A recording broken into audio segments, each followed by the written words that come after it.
Good evening, everyone, and welcome back to another episode of Safarnama with your host Tanya Tomar. Um, a very good evening to everybody. Today, as our guest, we have Ms. Dr. Hira Lal Sir, an IS officer and Additional Mission Director, National Health Mission, Lucknow, UP. A very good evening, sir. Good evening. How are you? Sir, I'm good. How are you? I'm also fine. How is your day going? Well. It all went Yes, well. Fantastic. yes, sir. But on Sir, Sunday, yes, sir. Sunday is my busiest day in all the 7 days of the week because that is my social day. I used to cover all the Yes, social activity on Sunday. That's why I yes, have sir. given you being Sunday. Yes, sir. Of course. And I'm very pleased to meet you and talk to you and looking forward to this session. Sir, also, I would like to ask the first question that how has your journey been from a IAS aspirant to an IAS officer? Actually, I was born and brought up in my village. I belong Yeah. to district Basti in UP, and Uh-huh. my village is a remote place, backward village, and basically in my village the farming is the main occupation. Whole village is engaged in the farming. Yes, So sir.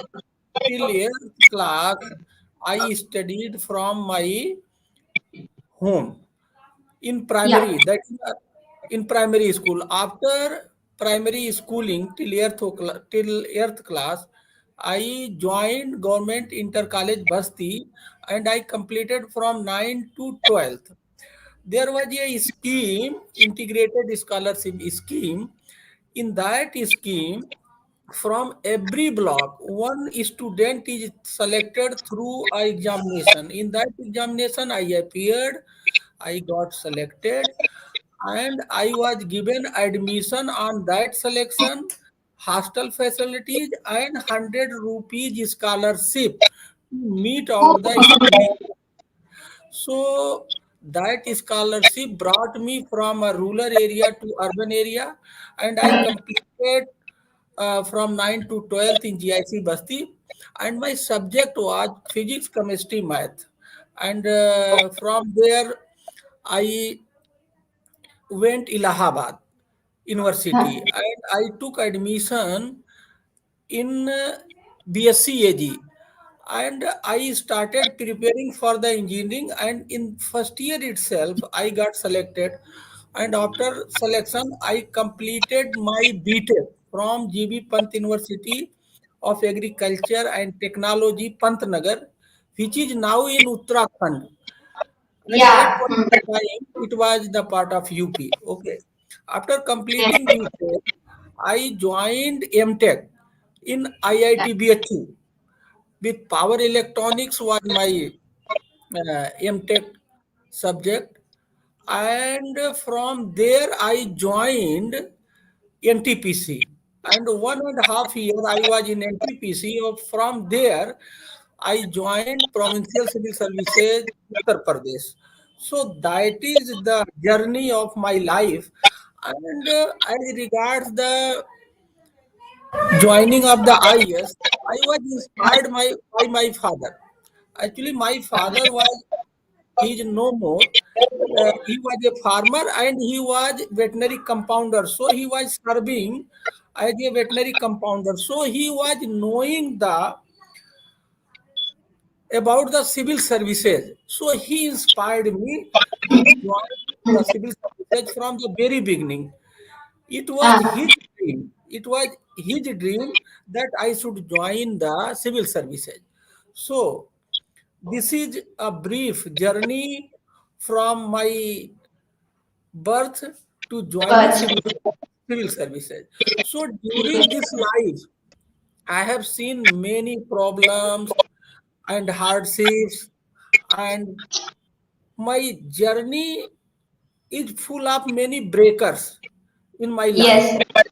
So after joining civil services, I tried my best to provide solutions, easy solutions to all such problems which I faced during my previous life, so that people should not face that problem.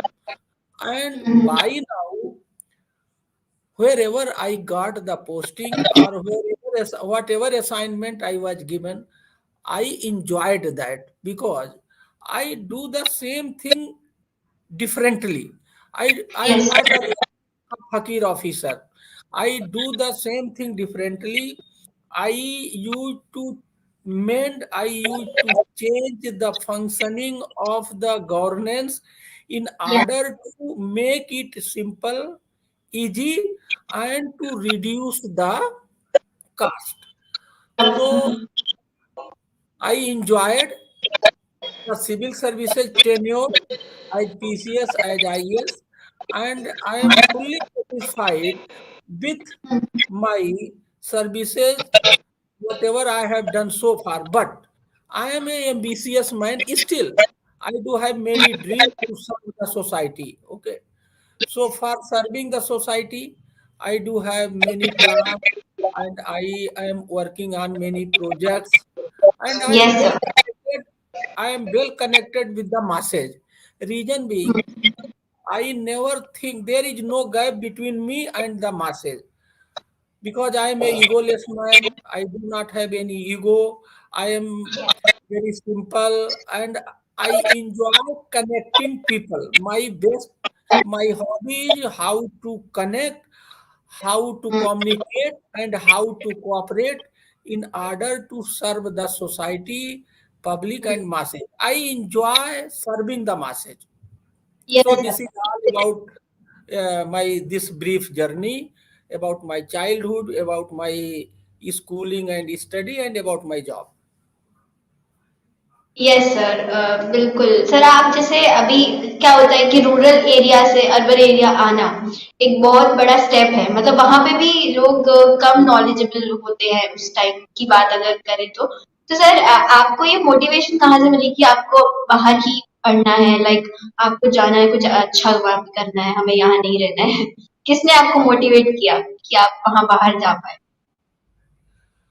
देखिए ऐसा है कि ये इसके पीछे जो चीजें हैं वो जब आपका सोचने का तरीका इनोवेटिव होता है और आप कुछ नया करना चाहते हैं, कुछ हटके करना चाहते हैं, तो you always live in the mode of learning. So learning inspired me to go abroad. So I had been 1 year from 2009 to 2010 in USA in Syracuse University to complete my Master of Public Administration.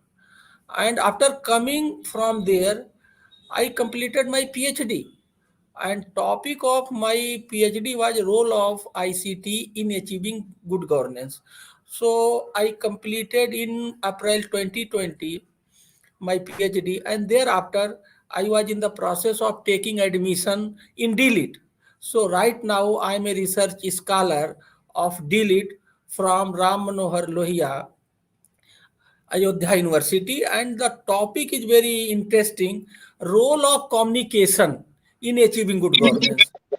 How communication, better communication with the masses, is yes helping improve the हाँ governance. Yes सही बात है और sir आपके जैसे हर एक IAS officer का एक एक्सपीरियंस होता है लबासना में तो आपका क्या एक्सपीरियंस रहा है उधर It was very good. It was very good because reason being facility was very good. And after spending a few weeks over there, we had been allotted South Korea for the exposure visit.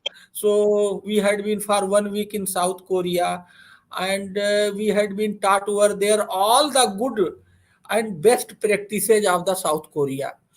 And not only the classroom teaching, in the first off they used to taught us the best practices in the classes. In the second half they used to take us to see the best practices from the naked eye. So theory and practical both in the same day, so that a complete picture should be in the mind of the officials. So it was a very fantastic tour of South Korea. Yes sir of course and also sir आपके जो अभी आने वाले projects हैं आगे मतलब आप उनके बारे में कुछ बताना चाहेंगे कि आप आगे क्या प्रोजेक्ट्स ला रहे हैं नए? देखिए, जैसे अभी हमने हम मॉडल गांव का एक प्रोजेक्ट चल रहा है, और हाँ हाँ उसको मॉडल और यस उसको कर रहे हैं मिस्टर मुनीष जी। मिस्टर मुनीष जी जो है वो नाबार्ड के रिटायर्ड सीजीएम हैं, और इस प्रोजेक्ट से वो गांव गवर्नमेंट का गवर्नेंस इंप्रूव कर रहे हैं। तो उसमें जो उस गांव गवर्नमेंट गवर्नेंस इंप्रूव करने का जो मॉडल गांव का प्रोजेक्ट है, ये आईसीसीआई फाउंडेशन से सपोर्टेड है, और उसमें जो एक्शन और एक्टिविटी है वो जो है हमारे काम पे आधारित है। एक्चुअली मैं करीब 1.5 साल बांदा में कलेक्टर था, अगस्त 18 से फरवरी 20 तक। तो वहाँ हम लोगों ने हाँ 20-22 प्रयोग किए, तो सबके बड़े अच्छे रिजल्ट रहे। जैसे कि पानी, water conservation, jail reform, farmers income, mile nutrition, like.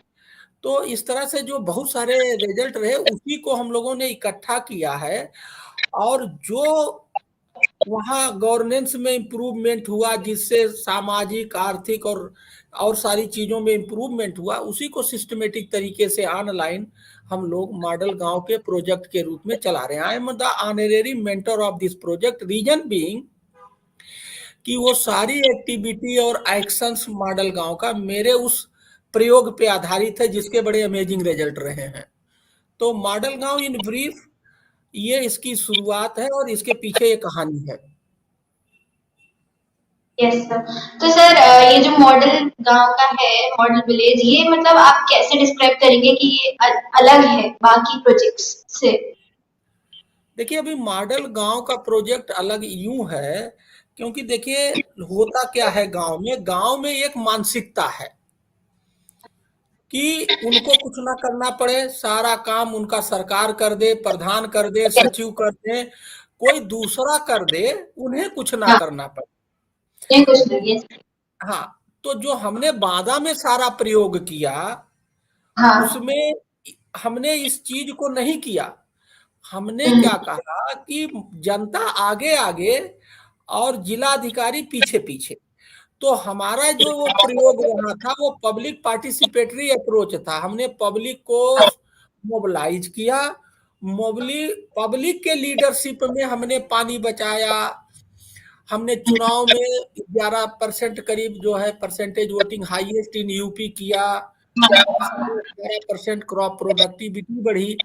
ये जो सारे रिजल्ट आए, जेल नंबर 1 हुआ, माइल न्यूट्रिशन में हमारा जो रिजल्ट रहा, उसको नीति आयोग ने अपने बेस्ट प्रैक्टिसेज में पेज नंबर 73 पे लिखा हुआ है। तो ये क्यों हुआ? वो इसलिए हुआ क्योंकि उसमें लीडरशिप, इन सारे कामों में जो लीड रोल था, वो वहां के जिला प्रशासन का नहीं था, वहां की जनता का था।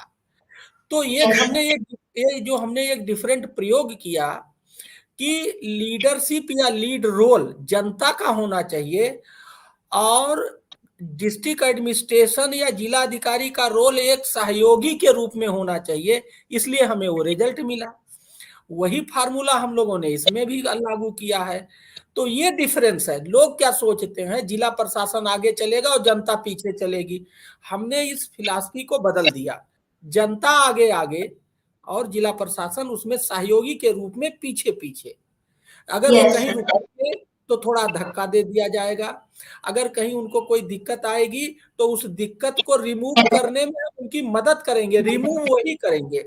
तो ये जो माइंड सेट है कि हमारा काम कोई दूसरा कर दे और तब उनका विकास होगा, ये हमने तोड़ दिया है इस मॉडल में। हमारा ये है, we are mobilising the masses to proactively participate in the development of yourself and in the development of the village. तो ये जो फिलॉसफी वर्तमान की है उसमें हमने ये बदलाव किया है और इसी वजह से रिजल्ट आएगा। अदरवाइज जो फिलॉसफी चल रही है कि सरकार सब कुछ कर दे और उनको कुछ ना करना पड़े, इससे हमारा जो गवर्नेंस है गांव का वो पब्लिक पार्टिसिपेटरी नहीं हो पाता है, पब्लिक का कंट्रीब्यूशन नहीं मिल पाता है, वहाँ जो रिसोर्सेज हैं, इनपुट्स है, आइडियाज है, उसका कन्वर्जेंस नहीं हो पाता और हमारा गवर्नेंस गांव का अच्छा नहीं है, जिससे हमारी गांव की आर्थिक स्थिति, सामाजिक स्थिति अच्छी नहीं बन पा रही है जो हम चाहते हैं।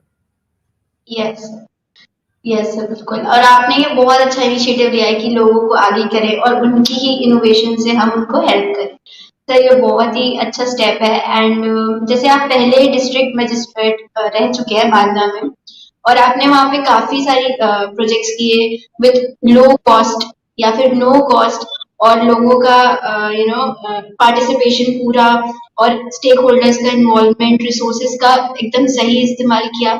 तो सर आपने ये कैसे, ये इसके बारे में कैसे सोचा और ये इतने कम चीजों में कैसे करा? देखिए ऐसा है कि हमें जैसे पानी बचाना है, तो अगर हम पानी हाँ। बचाने के लिए कोई बहुत बड़ा प्रोजेक्ट बचा बनाए और सरकार से या किसी फोरम से हम पैसा मांगे तो हमें वो पैसा नहीं मिलेगा, एक बात। और हमें वो काम करना है, तो हमारे सामने ये है कि हमें वो काम करना ही करना है और पैसा मांगने पर नहीं मिलेगा। तो अब इसका समाधान क्या है कि जो कुछ भी उस जनपद में उपलब्ध है उन्हीं सबको जोड़ घटा के मिला के आप अपना काम निकालो, ठीक है। तो यहाँ से हमने ये सीखा कि हमें पानी बचाना ही बचाना है। तो हमें क्या करना चाहिए, अगर हम कोई पानी का करोड़ों का बजट बना के मांगेंगे तो नहीं मिलेगा। तो इस वजह से जनपद में विभिन्न विभागों में जो भी बजट था, जनता के पास जो कुछ सहयोग देने के लिए था, और हमारे पास जो सॉफ्ट पावर थे, जो टेक्निकल पावर थे, उन सबको मिला करके हमने ये काम किया, एक बात। दूसरी बात, तो ये हो गया convergence of available resources end funds. अब जब यस। हमारे पास पैसा नहीं है, हमारे पास रिसोर्सेज नहीं है, तो हमारा दूसरा है नो कास्ट लो कास्ट, खर्चा घटाओ, ऐसा काम हाँ। करो जिसमें खर्चा ही ना हो। तो इसकी यस। शुरुआत तो हम लोग क्या करते थे, वो काम करते थे कि जिसमें खर्चा हो ही ना, या हो तो कम हो। जैसे कम। हम पानी, गांव में पानी पे जनता से, गांव वालों से बात करना है, तो हम लोग गांव में जाते थे और गांव में किसी तालाब के किनारे जो बड़ा हरा पेड़ होता था उसी के नीचे जमीन पे बैठते थे। तो जब और वहां ना कोई टेंट ना कोई कुर्सी, जैसे पुराने जमाने में दरी बिछा के और बैठक किया जाता था। तो देखिए ना हमने वहां कुर्सी लगाई, ना मेज लगाई, ना फूल माला कराया और ना माइक, कुछ नहीं। जैसे पुराने जमाने में गांव में बैठक होती थी उसी तरह से हम लोगों ने वो बैठक की, तो हमारा कास्ट जो है वो रिड्यूस हो गया, ना के बराबर हो गया, और हमारा जो मकसद था बात करने का, कम्युनिकेशन, वो और इफेक्टिव हो गया।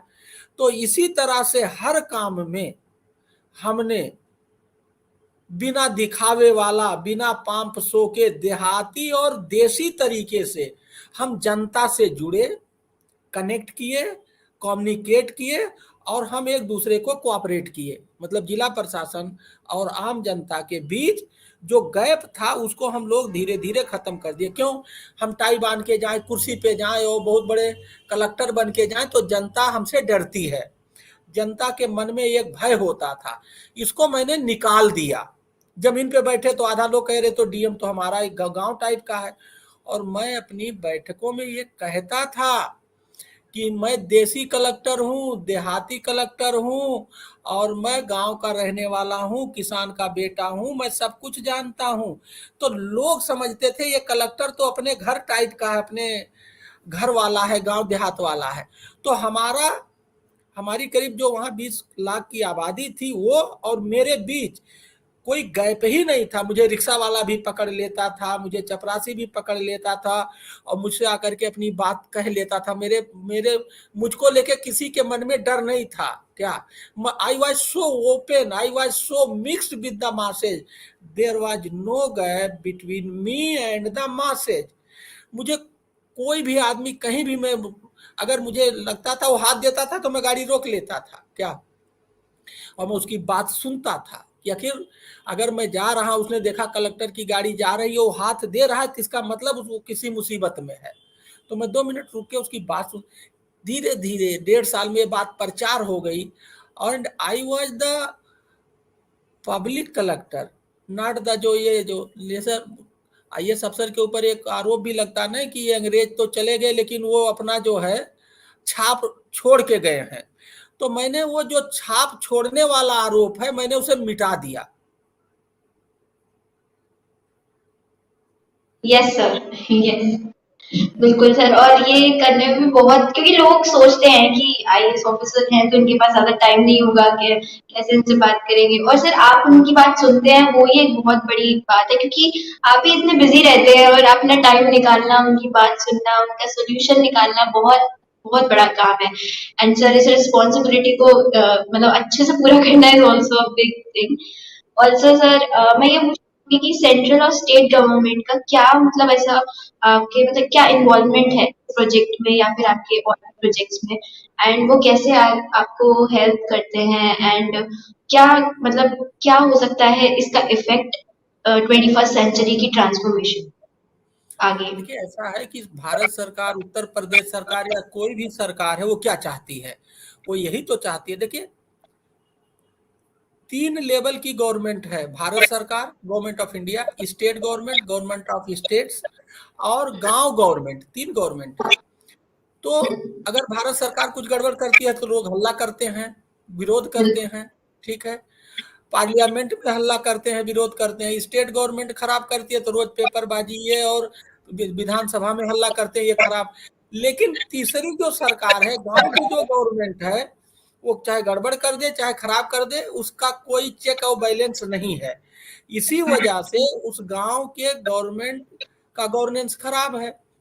तो ये जो मॉडल गांव प्रोजेक्ट है, जो ये सरकार करना चाहती है, उसी का सहयोग कर रही है क्या? सरकार तो यही चाहती है ना। सरकार के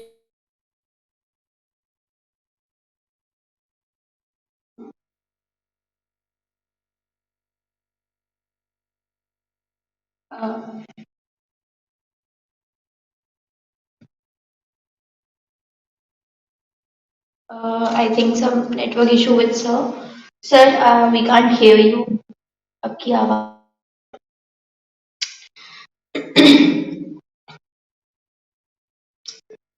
Am I audible, everybody?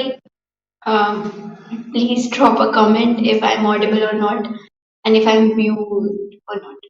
If I'm-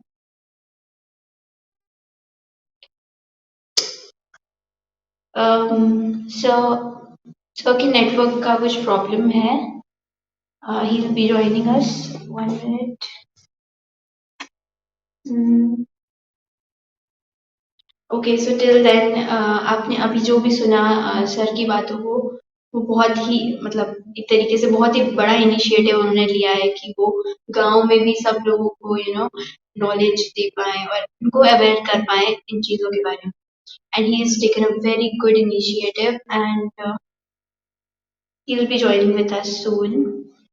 till then उनके मॉडल विलेज के ऊपर भी it's a very good good thing which he has taken up to, and I think there's some issue on that.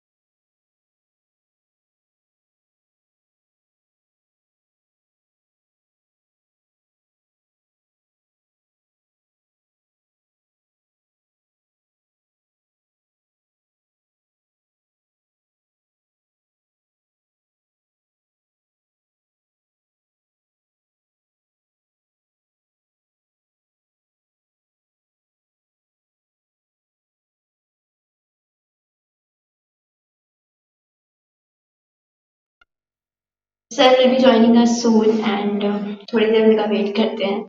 Till then, I hope you are getting knowledge about the models he's working on, and he has taken a great initiative. Seriously, a great initiative. So, I just also you heard about his journey. He belonged from a rural area, and he has taken a lot of courage to come to an urban area and do things for people, to aware people, and that's it. There's a very bad network issue. It's a very bad network issue. He will be joining us. Till then, you all can also drop your questions. If you have any questions, drop it in the comment section. We'll take up your question when we'll end the session that time. So if you have any questions, just drop it down. And yes, also you can share your thoughts related to this model village in the comments also. You can talk to Sir and we'll take up your questions and we'll ask him as soon as he comes. God.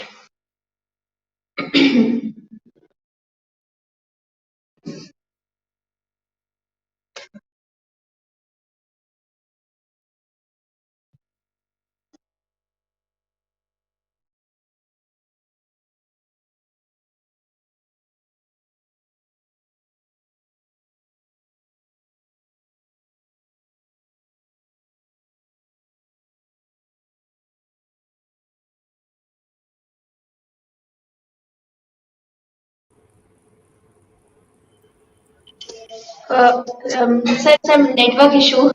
कुछ Yeah, network का. network issue was there. Yes, sir. Okay. So Yes, you sir. can आप edit बता it. दें. You can हाँ. edit it in between. Yeah. Yes. Sir आप बता रहे थे स्टेट गवर्नमेंट और सेंट्रल गवर्नमेंट की उनका Okay. Involvement. So Gaon government. Now the problem is there is no check and balance, no accountability, no opposition to Gaon government governance. Reason being, people are not involved. People are not knowing that Gaon is a government. That's why they are not participating. They are not asking. They are not questioning the governance of the Gaon. So Model Gaon is trying to create this situation so that Gaon government governance function like a government rather than on uh, papers. So we are trying to involve the people through Model Gaon concepts. Model Gaon has uh, three parts. First part is a village manifesto. Through village manifesto, we are telling the villagers what is the development, विकास क्या है. Second चीज हम लोग उनको बताते हैं विकास के मुद्दे क्या क्या है, विकास किन किन मुद्दों पे होना चाहिए. और तीसरी चीज क्या है कि गांव में there is no demand for the development. तो हम तीसरी चीज गांव में ग्रामवासियों के दिमाग में डिमांड डेवलप करते हैं विकास का. तो जब गांव वाले को विकास नहीं पता, विकास के मुद्दे नहीं पता और there is no demand for development, तो उस गांव का विकास कैसे होगा. तो हम लोगों ने मॉडल गांव की साइट पे ऑनलाइन विलेज मैनिफेस्टो बनाया है जिसमें 25 पॉइंट हैं. कोई भी बंदा गांव का जिसके पास मोबाइल फोन और इंटरनेट है वो अपना फोटो लगा के अपना मोबाइल एड्रेस डाल के ऑनलाइन उसको क्रिएट कर सकता है. जैसे प्रधानी का चुनाव होता तो एक पेज का बनता, वैसे वो बढ़िया खूबसूरत डिजाइन किया हुआ है.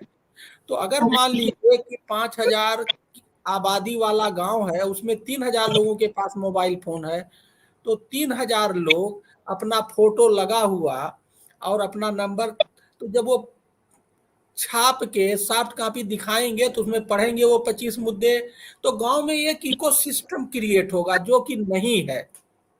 तो पहला पार्ट यह है. दूसरा पार्ट यह है कि गांव में जो अच्छे लोग हैं उनको हम लोग चेंज मेकर बनाएंगे. वो कैसे करते हैं? गांव के जो अच्छे लोग हैं, knowledge is power, we will empower them, हम उन्हें इम्पावर करते हैं, शक्तिशाली बनाते हैं by providing them the knowledge. और वो थियोरेटिकल नॉलेज हम नहीं देते हैं, प्रैक्टिकल नॉलेज। जैसे गांव के 10 लोग इकट्ठा हो गए और आपके उसी जिले में, जहां मान लीजिए कोई डेयरी पे बहुत अच्छा काम है और बहुत पैसा अच्छा कमा रहा है, तो उसके यहाँ 10 लोग जाएं, डेयरी का उससे ज्ञान सीख के आए और अपने यहाँ लागू करें, वो भी डेयरी से कमाने लगे। सब्जी वाले के पास जाएं, सीख के आए और गांव में लागू करें। मछली पालन, इस तरह से उन्हीं के जिले में जो अच्छा काम कर रहा है और उस अच्छा काम करके एग्री, वो बेसिकली एग्री नहीं कर रहा है, एग्री बिजनेस कर रहा है। तो जो इस तरह के एग्री बिजनेस करने वाले बेस्ट प्रैक्टिशनर हैं, वो लोग गांव में, मतलब गांव से ग्रुप में वहां जाएं, सीख के आए, अपने गांव में लागू करें, तो धीरे धीरे वो क्या होगा, गांव की इनकम बढ़ेगी, and they will behave like a change maker. और थर्ड पार्ट हमारा जो है वो है how to convert agri of the village into agri business. मतलब ये है कि खेती नहीं करना चाहिए किसी को। क्यों? क्योंकि खेती घाटे का सौदा है, इसीलिए लोग खेती से भाग रहे हैं। तो करना क्या चाहिए? जो वो खेती कर रहे हैं, उस खेती को खेती व्यापार में बदल देना चाहिए, जिससे घाटा मुनाफे में बदल जाए। ठीक है, तो इसके लिए गांव वाले मिल करके फार्मर प्रोड्यूसर कंपनी बनाएंगे और उसे चलाएंगे, और फार्मर प्रोड्यूसर कंपनी के मदद से जो लॉस मेकिंग कार्य हैं वो प्रॉफिट मेकिंग काम में बदल जाएंगे, और गांव वाले कंपनी के मालिक हो जाएंगे, टाटा, बिरला, अंबानी और जो ये सब लोगों का नाम है। क्यों है? क्योंकि वो कंपनी के मालिक हैं। तो Yes. सरकार ने ये बहुत अच्छा काम किया कि फार्मर प्रोड्यूसर कंपनी के मार्फत गांव वालों को कंपनी का मालिक बना रहे हैं, और उससे बहुत Hmm. सारे फायदे होंगे। सोच बदलेगी। क्या अभी वो जो खेती करते हैं, जब हाँ. एपीसी के थ्रू काम करेंगे तो वो एग्री बिजनेस में कन्वर्ट हो जाएगा। तो Hmm. बेसिकली मॉडल गांव ये 3 भाग हैं। पहला है क्या, विलेज मैनिफेस्टो, गांव घोषणा पत्र। दूसरा है डेवलपमेंट ऑफ चेंज मेकर। और तीसरा है फार्मर प्रोड्यूसर कंपनी। ये बहुत सिंपल है, कोई भी कर सकता है। और जब तक प्रोजेक्ट सिंपल नहीं होगा, समझने में आसान नहीं होगा, तो गांव वाला कैसे, तो इसी, तो हमारा ये पूरा कॉन्सेप्ट कोई भी अनपढ़ भी समझ के और लागू कर सकता है। अब जैसे मान लो गांव वाले तो मेला ठेला देखने जाते ही, तो हमने जो हाँ. जो चेंज मेकर का विजिट है उसका हम लोगों ने कहा है ज्ञान अर्जन यात्रा। जाओ, मस्ती करो, और जो है इंटरटेनमेंट भी करो, और नॉलेज लेकर के आ जाओ, नॉलेज दिमाग में। और मतलब वो एग्री टूरिज्म के रूप में हम लोग, जैसे मतलब इंजॉइंग है वो, ये नहीं। और हाँ. क्लासरूम वाली पढ़ाई हम लोग प्रीफर नहीं करते। हम पढ़ाई नहीं, कढ़ाई पे पढ़ा हुआ आदमी जिसने कुछ करके दिखाया है। तो this Yes. Is simple language is model गांव, वेरी सिंपल। यस सर, बिल्कुल। और सर ये अच्छी मैंने मतलब अच्छी चीज़ है आपने ये जो बनाया है कि छोटे से छोटे लोग भी वो उसमें एक्सेस कर सकते हैं अगर उनके पास फ़ोन और इंटरनेट है। ऑल्सो सर मतलब ऐसी क्या, जैसे आपने ये प्रोजेक्ट्स एस्टैब्लिश किए हैं, ये कह रहे तो इनमें क्या-क्या प्रॉब्लम्स आती है आपको एग्ज़ीक्यूट करने के टाइम पे, लाइक कभी-कभी प्रॉब्लम्स आती है एंड क्या मतलब किस तरीके पे ये पॉलिटिकल लेवल पे एक्सेप्ट किया जाता है मतलब आपके प्रोजेक्ट? देखिए ऐसा है कि हमने आपको बताया ना कि ये SBCC है project, social behavioural change communication है। हम लोगों को समझा रहे हैं। आप बताइए हमारा देश कैसे आजाद हुआ? हमारा देश आजाद ऐसे हुआ कि महात्मा गांधी या जो उस समय के फ्रीडम फाइटर थे, सब लोग जनता के बीच जाते थे, उन्हें समझाते थे कि ये अंग्रेज हमारा बड़ा नुकसान कर रहे हैं, सब लोग तैयार हो जाओ। एक जुड़ा, यस, दो जुड़ा, धीरे धीरे जुड़ते गए, और एक समय ऐसा आया कि पूरा पूरा देश तैयार हो गया। तो यस, इसी लाइन्स पे आज भी हमारा देश गुलाम है। किसका? गरीबी का गुलाम है, यस, बेरोजगारी का गुलाम है। ठीक है, यस, इतना बेरोजगारी है। हर आदमी यस, नौकरी करता है, नौकरी कहाँ इतना है कि हर आदमी को नौकरी मिल जाएगा? असंभव बात है। अगर हम उसको रोजगार बता दें, समझा दें और वो करने को तैयार हो जाए। नौकरी दे रोजगार का मतलब क्या होता है? नौकरी देने वाला, नौकरी लेने वाला नहीं होता है। तो ये जो हमारा प्रोजेक्ट है, ये बेसिकली संवाद है। क्या है? संवाद, सोशल बिहेवियर चेंज कम्युनिकेशन। कि भैया आप अपना भाग्य खुद बनाओ। आपका भाग्य एसडीएम साहब, डीएम साहब, नेताजी और मुखिया जी नहीं बनाएंगे, प्रधान जी। सही तो बात हम है। लोग टेक्नोलॉजी के सहारे, टेक्नोलॉजी के सहारे लोगों से जुड़ते हैं। जैसे हम आपसे बात कर रहे हैं, हमारे पास प्रधान का, सेल्फ हेल्प ग्रुप का, और जो कम्युनिटी सीएससी है, जो बीएलई कहते हैं, जो गांव गांव में जो इंटरनेट लेके बैठे हुए हैं, उनका, युवा का, प्रधान का, टीचर का, सबका नंबर है। ये पीओ का सबका नंबर है। हम लोगों ने सबका नंबर ले लिया है। हम उनके नंबर पे ऑनलाइन अप्रोच करते हैं, उनका वेबिनार करते हैं। हम उनके दिमाग में घुसते हैं वेबिनार के मार्फत, और उस दिमाग को रिंच से खोलते हैं, और पुराना जो दिमाग में कूड़ा कबाड़ा है उसको निकाल करके अपना मॉडल गांव उसमें डाल करके और रिंच से बंद करके बाहर आ जाते हैं। हम ये कहते हैं उनसे कि हम आपको धनी बनाना चाहते हैं, हम आपके यस, जीवन में खुशहाली लाना चाहते हैं, हम आपके गांव को का नाम रोशन करना चाहते हैं। तो इसलिए चूंकि जनता के फायदे की बात है, इसलिए जनता हमारी बात सुन रही है, मान रही है। लेकिन ये social behavioural change communication is a difficult task, it is a time taking task.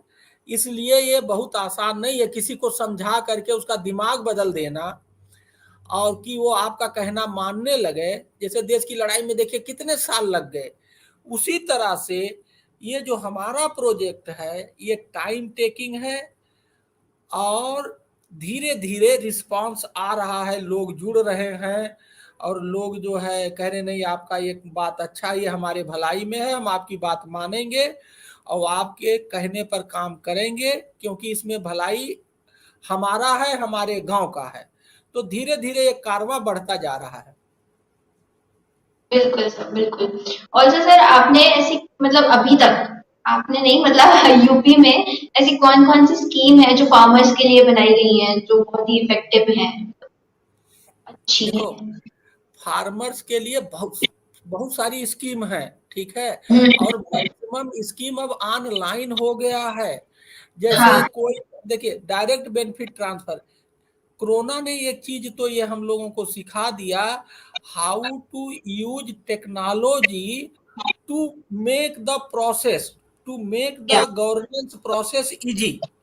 Easy, क्योंकि हाँ, adaptability of technology was a difficult problem in our hands. लेकिन ये कोरोना के चक्कर में ये काफी अच्छा एक इसका पॉजिटिव साइन है कि लोगों में एक्सेप्टेबिलिटी ऑफ टेक्नोलॉजी बढ़ गई है। तो मैं जो भी स्कीम्स हैं भारत सरकार की, उत्तर प्रदेश सरकार की या राज्य सरकार की, वो अब सीधा लोग मोबाइल पे देखने भी लगे हैं। हाँ, तो हम लोग राज्य सरकार की जितनी भी स्कीम है या भारत सरकार की, उसको भी कहते हैं कि आप इसको पढ़िए, समझिए और इसका फायदा लीजिए। अब आपको पता कहाँ से लगेगा? हर जिले की साइट बनी हुई है, उस पर सारे विभागों का और प्रोग्राम का ब्यौरा दिया है। हर स्टेट गवर्नमेंट की साइट बनी हुई है, सरकारी साइट, भारत सरकार की साइट है।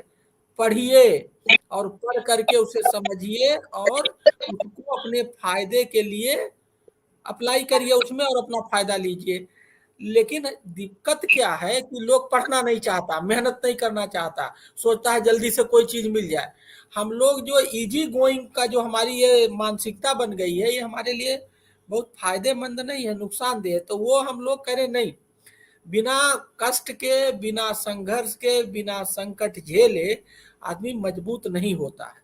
तो हम ये बात भी समझा रहे कि साइड बताते हैं, तीनों साइड बताते हैं, समझाते हैं कि कैसे आप अपने बेनिफिट वाले प्रोग्राम तक पहुंचो, उसके बारे में जानकारी करो और उसका लाभ लो।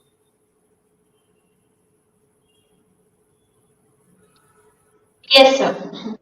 Also sir, national health mission ये कब मतलब इंडिया में स्टार्ट हुआ था और इसकी क्या स्कीम है, like what is the national mission scheme? देखिए, ऐसा है हेल्थ। कि मेडिकल विभाग में लगभग टोटल 70 प्रोग्राम चलते हैं। जितनी भी बीमारियां हैं उनकी दवाई का बंदोबस्त करना, इंतजाम करना, या जो नई नई बीमारियां पैदा होती हैं जिसके बारे में कोई प्रोग्राम नहीं चलता है, अगर उसके बारे में पता लगता है तो हम लोग जैसे पता लगता है उस पर उसको कैसे ठीक किया जाए, क्या किया जाए, उस पर पॉलिसी बनाते हैं, उस पर डॉक्टर साहबान से लेकर के राय लेकर के उसका डॉक्यूमेंटेशन करते हैं, उस पर प्रयोग करते हैं। तो मोर देन 70 प्रोग्राम्स चलते हैं बीमारी। अगर मान लीजिए 70 तरह की बीमारी, तो हर बीमारी का अलग अलग प्रोग्राम है, उसके अलग अलग मैन पावर हैं, अलग अलग पॉलिसी है, अलग अलग। तो हमारा जो एनएचएम का काम है वो भारत सरकार और स्टेट गवर्नमेंट के बीच, ठीक है, पॉलिसी मेकिंग में, फाइनेंस मैनेजमेंट में, कोऑर्डिनेशन, फैसिलिटेशन और फ्लेक्सिबल तरीके से, आसान तरीके से करवाने का दायित्व है, जिम्मेदारी है। Yes sir. और सर, ये एनएचएम 2013 से शायद चलता हुआ आ रहा है इंडिया में। एंड सर, मेरे को ये भी बोलना था कि आपके क्या व्यूज हैं या फिर क्या थॉट्स हैं न्यू एग्रीकल्चर बिल को लेकर, जो अभी देखिए, मोदी जी ने। अब तो न्यू एग्रीकल्चर पे बात करना जरूरत ही नहीं है, क्योंकि वो है ही कहाँ। अब तो न्यू एग्रीकल्चर पॉलिसी खत्म हो गई। तो कोई चीज जिंदा नहीं है तो उसके बारे में बात क्या करना है। सही बात है सर। ऑल्सो सर, मैं ये पूछ रही थी कि आपके क्या सजेशन है आजकल की जो यंग जनरेशन है उसको, कि वो आगे चल के ऑफिसर अगर बने तो वो ऐसे सेल्फलेस प्रोजेक्ट्स कैसे ले, मतलब लोगों के लिए कैसे अपना ये वर्क करे विदाउट एनी सेल्फिशनेस।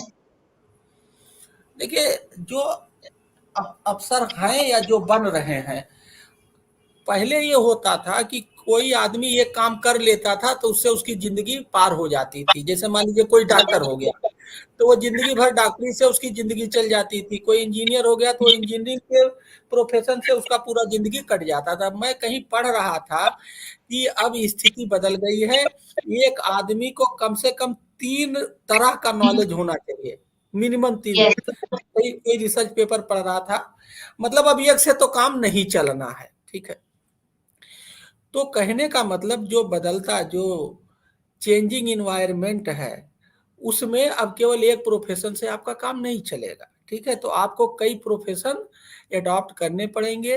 अगर आप डॉक्टर हैं तो आप इंजीनियर भी कुछ जानिए, कुछ खेती बाड़ी भी जानिए, या जो भी आपका शौक हो या जिसमें आपकी रुचि हो उसको डेवलप करिए। और इसी के मद्देनजर मैं आपसे ये कह रहा था कि जो हमारे अधिकारी गण हैं, अब ये टेक्नोलॉजी आ गई है, ठीक है। पुराने जमाने के हिसाब से अगर वो काम करेंगे तो अब वो सक्सेस नहीं रह जाएंगे, सक्सेसफुल नहीं हो पाएंगे। जनता के बीच जाना पड़ेगा, जनता के समस्याओं को समझना पड़ेगा और जनता के साथ मिलके उनकी समस्याओं का समाधान करना पड़ेगा। ये माहौल बन गया है और इससे जो भी मुंह मोड़ेगा पब्लिक सर्विस में, चाहे हम हो और चाहे पॉलिटिकल एक्टर हो और चाहे ये ऑफिशियल्स हो, तो मेरा ये मानना है व्यक्तिगत कि वो सफल नहीं रहेंगे। तो ये जो ऑफिसर्स हैं, जैसे मैंने क्या किया, हम अगर हम जनता के लिए, हमारी नौकरी क्यों है, जनता के लिए है, और जनता हमसे डरती है क्या, तो ये हमारी बहुत काबिलियत नहीं है। जनता, जिस जनता के लिए हम वहाँ कलेक्टर बना के भेजे गए हैं, वो जनता कलेक्टर से मिलने में डरती है। ये हमारी छवि है। तो ये पॉजिटिव छवि नहीं है, निगेटिव छवि है। इसको दूर करने की जरूरत है, जिसको मैंने किया और मुझे इसका लाभ मिला। और अगर आपने जनता की समस्या को तन मन धन और एक अच्छी नीयत और नीति से दूर करने की कोशिश की, तो जनता आपको बहुत प्यार देगी, हर तरह की मदद देगी और आपको सफलता भी मिलेगा। ये प्रयोग मैंने करके देखा है। तो मेरा ये कहना है कि जब आपको ऊपर वाले ने कुर्सी दिया है, देश की सेवा करने का मौका मिला है, तो उसका पूरा उपयोग करना चाहिए। अब कह दो हम कलेक्टर हो गए, हम आराम करेंगे और मेहनत नहीं करेंगे, तो भैया फिर कलेक्टर क्यों बने आप? जब आराम ही करना था, मेहनत नहीं करना था, जनता की समस्या का समाधान नहीं करना था, तो आप कलेक्टर क्यों बन रहे हो, आईएएस अफसर क्यों बन रहे हो? नहीं बनना चाहिए। तो मेरा ये अनुरोध है कि अगर ऊपर वाले ने आपको ये सौभाग्य दिया है, तो आपको तन मन धन से ईमानदारी से वो काम करना चाहिए। यही मेरी भावना है। क्या मैं एज ए कलेक्टर, अगर मैं अपने जिले में रहता था, तो मेरा पूरा का पूरा समय उस जिले के लिए होता था, मेरा नहीं होता था। मैं एक एक दिन में 10-10 बैठक करता था, 10-10 इवेंट अटेंड करता था, दिन भर लोगों से मिलता था और उससे इतनी ऊर्जा मिलती थी, लोगों का इतना प्यार मिलता था, ना थकान होता था और ना कहीं कोई बोरियत होती थी। कभी इस फंक्शन में, कभी उस फंक्शन में, तो कभी आप बैठक कर रहे हो, तो कभी किसी को समझा रहे हो, कहीं कभी किसी को डांट रहे हो, तो कभी किसी को हंसा रहे हो। इतनी वैरायटी की डाइवर्सिटी होती है, इतना ऊर्जा मिलता है। लेकिन दुर्भाग्य ये है कि जब हम कुर्सी पर बैठ जाते हैं, तो अपने आप को इतना अफलातून समझने लगते हैं। क्या हमारा ईगो लेवल इतना हाई हो जाता है, हम जमीन छोड़ के हवा में आ जाते हैं। और ये जो बातें दिमागी रूप से जो ये संतुलन बिगड़ता है, ये बड़ा खतरनाक स्थिति होता है और ये बहुत नुकसानदेह होता है। इससे हर अधिकारी कर्मचारी को बचना चाहिए।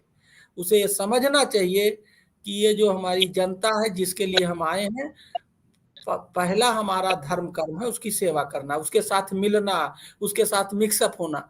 अधिकारी गण सामान्यतः जनता से मिक्सअप नहीं होते हैं। मेरा इसका उल्टा है। मैं जनता से खूब मिक्सअप होता हूँ, जनता के बीच में घुस के ही गवर्नेंस करता हूँ। जनता से दूरी बना के गवर्नेंस में नहीं करता। मैं जनता की भीड़ में घुसता हूँ, जनता के बीच में घुस के ही गवर्नेंस करता हूँ और जनता के कंधे पे बंदूक रख के ही चलाता हूँ। यही मेरी बिल्कुल। सफलता का कारण। मेरा जनता से मिक्सअप होने की जो मेरे अंदर क्षमता है और जो नेटवर्क करने की क्षमता है, जो उनसे जुड़ने की मेरी क्षमता है, जो थोड़े ही देर में उनको अपना बना लेने की क्षमता है, वो मेरे काम आती है। बिल्कुल सर। और सर आप ऐसे इनिशिएटिव ले रहे हैं, बहुत अच्छा लगता है सर ऐसे सुन के कि मतलब लोग कलेक्टर्स भी ये सब मतलब इतना सोच रहे हैं हमारे जनता के लिए। एंड हम कोशिश करेंगे कि आगे भी आपके जैसे वी गेट ऑफिसर्स, आप जैसे लेजेंडरी ऑफिसर हमारे पास आए। और सो सर मेरा ये क्वेश्चन था कि जैसे आपने बताया आप बीटेक आपने की, पीएचडी भी की, तो सर आप इस मतलब आईएएस ऑफिसर ही क्यों बने? आपका मतलब कोई और भी ऐसा था इंटरेस्ट या पैशन जिसमें आपको जाना था, या फिर आपका शुरू से आईएएस ऑफिसर बनने का ही? नहीं, देखिए, मैंने आपको शुरू में ही बताया कि मैं शुरुआती दौर में एनटीपीसी में मैं इंजीनियर था, ठीक है ना। और चूंकि मेरे फादर ने मुझे ऐसा इंस्पायर्ड किया था कि सिविल सर्विसेज में जाना चाहिए, तो सिविल सर्विसेज में क्यों जाना चाहिए? इसलिए जाना चाहिए कि समाज में सेवा करने का मौका है, यहाँ पावर बहुत है। मतलब यस। ये एक ऐसी सर्विस है जिसमें सब कुछ है। तो यस। जहाँ जिसमें सब कुछ है उसको पाने के लिए हर आदमी प्रयास करता है। ये बात मेरे फादर ने मुझे समझाई और मेरे समझ में आ गया। इसलिए जब मैं एनटीपीसी में गया, फिर वहाँ से मैंने ट्राई किया और मेरा यहाँ इधर हो गया।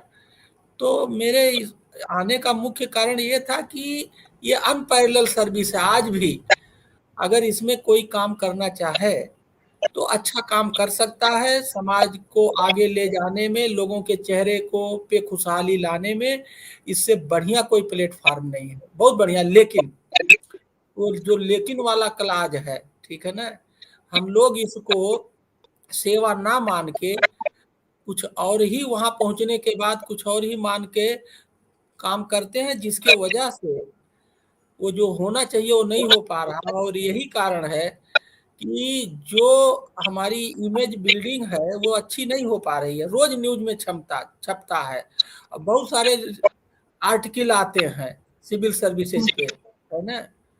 और उसके यस। अगर हमारी स्थिति खराब है तो उसके लिए हम जिम्मेदार हैं। हम लोग इसका ब्लेम दूसरे पे नहीं दे सकते हैं, जबकि लोग देते हैं कि हम, जैसे मैं आपको बताऊं कि लोग कहते हैं कि भाई प्रशासन में इंटरफियरेंस ज्यादा है इसलिए हम काम नहीं कर पाते हैं। मेरा ये व्यक्तिगत मानना है कि 80% काम में कोई इंटरफियरेंस नहीं है हमारा। जिले में या कहीं भी 80% में हमारा कोई इंटरफियरेंस नहीं। तो अगर आप 80% आप अच्छा काम कर लो तो 80% मार्क तो बहुत अच्छा होता है। लेकिन लोग 80% पे ध्यान नहीं देते, वो जो 20% है उसी का बहाना बनाते हैं। तो मेरा मत तो ये है, और अगर आप कोई भी काम करेंगे तो इंटरफियरेंस तो रहेगा रहेगा, ये तो नेचुरल है और ये सर्वसत्य है। उससे निपटने का भी, वो भी एक मैनेजमेंट है, उससे भी निपटने का तरीका हमें आना चाहिए। इसीलिए ये बड़ी पोस्ट मानी जाती है, डिग्निफाइड पोस्ट मानी जाती है, और ये चैलेंजिंग जॉब है। तो ये तो आपको एक्सेप्ट करना ही पड़ेगा, केवल बहानेबाजी से बात बनेगी नहीं। और जनता की समस्याओं से मुंह मोड़ करके अब बचना आसान नहीं है, क्योंकि ये बदलता भारत है और टेक्नोलॉजी का जमाना है। बिल्कुल सर, बिल्कुल सर। और सर, आपसे बहुत अच्छा लगा बात करके। एंड मैं बस आपसे थोड़ा सा और टाइम लूंगी आपका कि मतलब आपको किसने मोटिवेट किया है, या फिर अभी भी कौन आपको ऐसे मोटिवेट करता है ऑलवेज काम करने के लिए, या फिर आगे बढ़ने के लिए? यार आपका कोई आइडियल है या फिर आइडल? देखिए, होता क्या है, आदमी की काम करते करते जो है ना, आदमी का जो काम करते करते उसकी अपनी एक दिशा दशा खुद तय हो जाती है। जैसे मेरी एक आदत है, कोई काम मैं करता हूँ तो वो जो घिसा पिटा तरीका नहीं मैं अपनाता, उसमें मैं कुछ चेंज करूंगा, कुछ नए तरीके, तो मेरी आदत बन गई है। और मेरा डिफरेंट तरीके से सोचने की आदत है, रोज पढ़ने की आदत है, क्या समझे में। जैसे आज ही के हाँ। टाइम में मैं आर्टिकल पढ़ रहा था चेतन भगत की, मैंने अपने ट्विटर पे शेयर भी किया। उन्होंने कहा कि इलोन मस्क ने यहाँ पे इंडिया में वो अपनी फैक्ट्री लगाना चाहते हैं। पहले 10 साल पहले लोग एक्सेप्ट, मतलब उनको इनवाइट नहीं करते, लेकिन इधर जैसे उन्होंने कहा तो कई लोगों ने इनवाइट किया।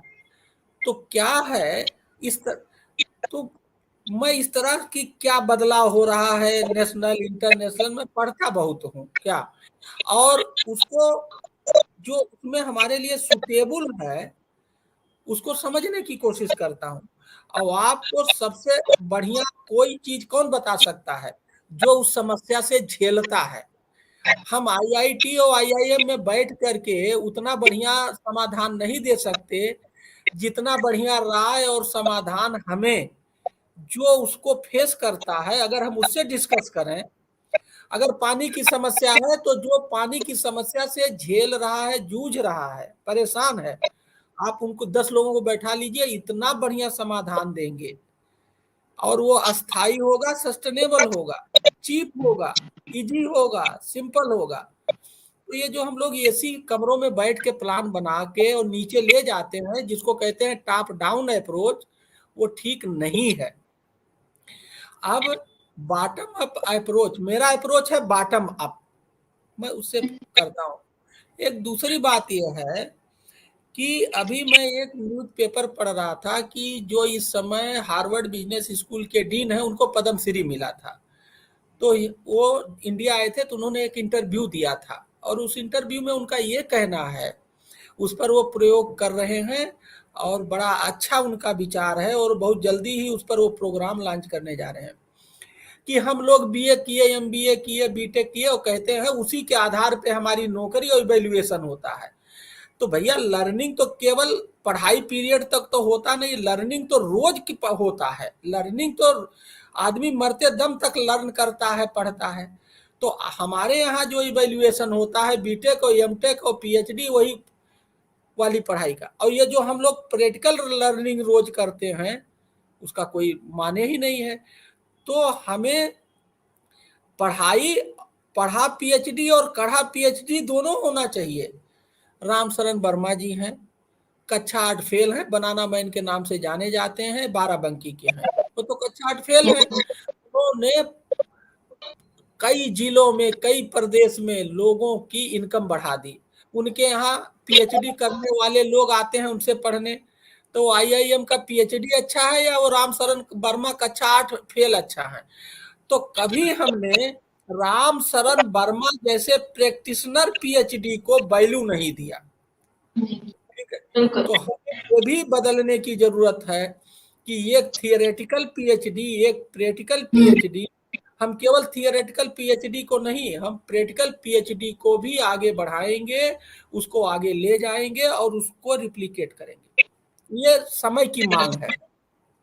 और बिल्कुल मेरा बिल्कुल यही मेरा जो है सोच है। क्या हार्वर्ड बिजनेस स्कूल के डीन का जब मैंने टाइम्स ऑफ इंडिया में इंटरव्यू पढ़ा 1 महीना पहले, तो मुझे बहुत अच्छा लगा और मैं यहाँ शेयर भी कर रहा हूँ। पढ़ा पीएचडी और कढ़ा पीएचडी दोनों होना चाहिए। बिल्कुल बिल्कुल सर, थ्योरेटिकल नॉलेज ही सब नहीं होती है, प्रैक्टिकली भी हम लोगों को सीखना चाहिए, एंड प्रैक्टिकल ही ज्यादा सीखना चाहिए। थ्योरेटिकल तो we can read any time, practically we can not मतलब डू एक्सपेरिमेंट्स। तो सर जरूरी है, और ये तो आपने सही कहा कि हमको हमेशा सीखते ही है, मरते तक सीखेंगे ही। एंड ऑल्सो सर बहुत मतलब अच्छा लगा आपसे बात करके। एंड लास्टली आप कुछ भी मैसेज अगर हमें देना चाहें, आपसे कुछ भी अगर हमने। देखिए, हमारा ये कहना है, जैसे मेरे पास कोई भी कहता है, अगर कोई चीज मुझे अच्छी लगती है तो मैं उससे खुद ही अप्रोच करता हूँ। क्या भाई, ये काम आप बहुत अच्छा कर रहे हो, मुझे अच्छा लगा। तो एक आदमी जब वो देखता है कि एक आईएएस अफसर मेरे काम से प्रभावित हो करके और मुझे अप्रोच करके बात कर रहा, मुझे शाबाशी की देता है, तो मुझे मतलब मैं खुद ही अच्छी चीजों से खुद ढूंढ ढूंढ के जुड़ता हूँ। मैं आपका जैसे ये बहुत सारे आजकल इस तरह के वेबिनार करते हैं, तो लोग कहते हैं कि हाँ कितना पुराना है, कितना इनके साथ कौन, हम उसी को इंटरव्यू में, तो इसका मतलब कि नया अगर कोई शुरू करेगा तो उसको कोई इंटरव्यू ही नहीं देगा, ये कौन सी बात वही हुई? वही तो मैं वही नए को ज्यादा इंटरव्यू देता हूँ जिससे कि उसको आगे बढ़ाने में, आगे बढ़ने में मदद मिले। तो मेरी सोचने का तरीका ही कुछ थोड़ा सा डिफरेंट है। वो यस मेरा ब्रेन सोच। उसी तरह से बन गया है। क्या yes think differently, do differently, and try to make the things simple, easy, costless, and likewise. Yes sir, thank you sir, thank you so much, आपसे बात करके बहुत अच्छा लगा। एंड हम अपनी लाइफ में भी ये चीजें लाने की कोशिश करेंगे। We will try to think differently and do differently. तो thank you sir, we had a very good talk session, and I hope आप आगे भी हमारे साथ आगे कभी बात करें। नहीं नहीं, बहुत बहुत शुक्रिया आपका। और हम लोगों ने एक अच्छे मुद्दे पर बात किया, आपने मुझे यहाँ इनवाइट किया, इसके लिए I am thankful to you and your team. धन्यवाद, थैंक यू, नमस्कार। Sir thank you sir.